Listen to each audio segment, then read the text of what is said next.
केंद्राचं पथक जे पाहणी सुरू आहे ती आता बीड तालुक्यातील रुईलिंबा, यानंतर शिरूर तालुक्यातील काही गावे आहेत आणि आष्टीमधील काही गावे आहेत. इथं पाहताना आपण बघतो त्याप्रमाणे इथं हा कोल्हापुरी टाईपचा बंधारा आहे. त्याच्या साईडने जे काही शेती आणि रस्ता खरडून गेला आहे, वाहून गेला आहे, त्याची पथकाने पाहणी केली.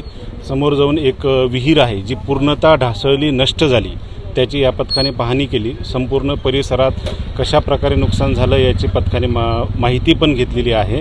गावकऱ्यांनी सांगितल्याप्रमाणे या भागातील सर्व शेजारचे घरं असतील, शेती असेल, यामध्ये मोठ्या प्रमाणात पाणी शिरलेलं आहे. याबाबतचा आढावा नेमका आता कशा पद्धतीचा असेल तुमचा आणि शेतकऱ्यांपर्यंत त्याची मदत म्हणा किंवा त्याचं काय आता ह्या पथकाने त्यांचा जो अहवाल आहे, केंद्रीय पथक आहे, केंद्रीय पथकाचा अहवाल त्यांच्या पद्धतीने ते वर शासनास पाठवत असतात आणि जी नुकसान झालेली आहे ती दाखवणं आमचं काम आहे प्रशासनाचं.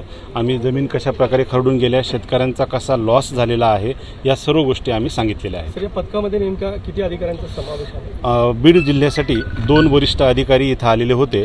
त्यासोबतच बीड जिल्ह्याचे जिल्हाधिकारी विवेक जॉन्सन सर, बाकी सर्व विभागाचे वरिष्ठ अधिकारी होते.